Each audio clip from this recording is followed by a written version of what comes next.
Comparison is really good or not? சின்ன வயசுல டெஸ்ட்ல கம்மி மார்க் எடுத்தா அப்பா அம்மா கேட்கிற அடுத்த கொஸ்டின், அவன் இவ்ளோ மார்க் எடுத்திருக்கான், ஒன்னால எடுக்க முடியாதா? வேலைக்கு போனா அவன் இவ்ளோ சம்பாதிக்கிறான், ஒன்னால சம்பாதிக்க முடியாதா? அவன் அதை பண்றான், நீ இதை பண்ணா என்ன அப்படின்னு சொல்லிட்டு எங்க பார்த்தாலும் கம்பேரிஷன். இது நல்லதா கெட்டதான் என்கிட்ட கேட்டா நல்லதுதான். பட் இதை நம்ம யார் கூட பண்றோம்னு தான் இங்க விஷயமே. நீங்க எப்போ உங்களை நீங்களே கம்பேர் பண்ணிக்கிறீங்களோ அப்போ நீங்க ஜெயிச்சிட்டீங்க. பட் எப்போ நீங்க உங்களை இன்னொருத்தங்க கூட கம்பேர் பண்றீங்களோ அப்போ நீங்க தோத்துட்டீங்க. ஃபார் எக்ஸாம்பிள், ஒரு டெஸ்ட்ல நீங்க இப்போ ஒரு 10 மார்க்ஸ் எடுத்திருக்கீங்கன்னா அடுத்த டைம் 15 மார்க்ஸ் எடுக்கணும்னு எய்ம் பண்ணுங்க.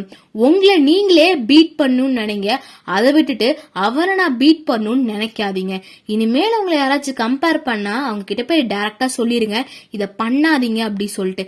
அப்படியும் கேட்கலனா அந்த இடத்த விட்டு வந்துருங்க. இதை ட்ரை பண்ணி பாருங்க, அப்புறம் நீங்களும் அந்த மேஜிக்கை ஃபீல் பண்ணுவீங்க.